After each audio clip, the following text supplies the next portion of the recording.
Interesting. In ending our conversation, I want to find out from you as a member of a political party that seeing per your own allegations this morning that the government is bent on rigging the elections and how important this activity or this event is to you as a political party. What stops you from providing for your people to register now, even if it means going the premium way? That is the legitimate question. So that is why we have been fighting for this all along. We fought tooth and nail. You know, we don't have the power. Personally, me, like this, MP, we don't have that power. We have been fighting that people in the various constituencies and the various regions must be registered. Number of machines to be deployed to the various constituencies to be registered. Ashama, for instance, you brought only one machine.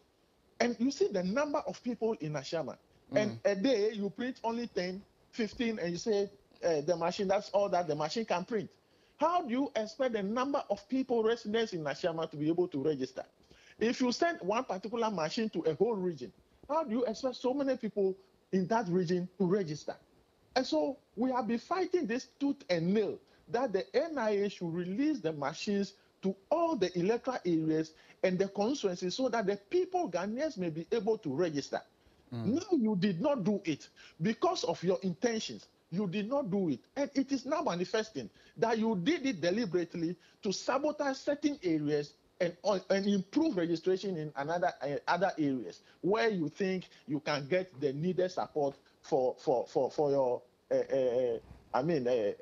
bad intentions that you have in the future. And we fought it.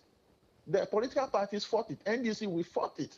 And they did not listen to us, or they did not budge because of what they have planned, because of their intention. There's a thought. There's a thought which just hit me. How does the EC identify who is NDC, who is MPP, to disenfranchise them? For instance, the past elections taught us some lessons. That, for instance, in the voter region, we had a seat being won by the NPP. You can say OT, we can say that. But how would, for instance, in the next election, how if the EC decides to frustrate people in the voter region, which is your stronghold, how would they know that if they don't register person A, person B, person C, this is an NPP person who wants to get a card to go and vote for, let's say, Peter Amewu?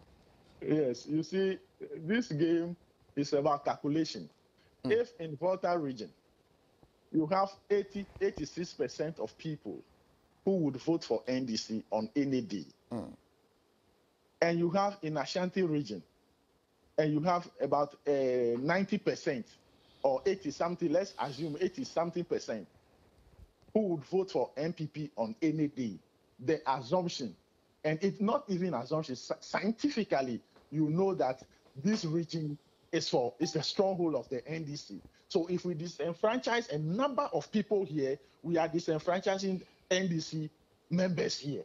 Most of them may be NDC. So if you disenfranchise 100 people, and let's say 80 people are NDC, and 20 people are MPP, you have achieved your aim.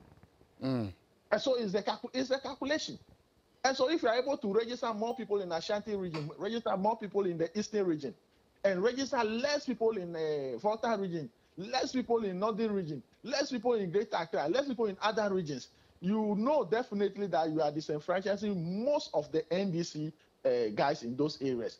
Despite the fact that you may not be able to identify A, NDC, B, NPP. But the calculation is that you know their stronghold, you know where you get more vote, the needed vote, and you know where their opponent also get the needed vote. So you base it on that and do your calculation. When you are doing research, you generalize it. You understand? And so that is what we did.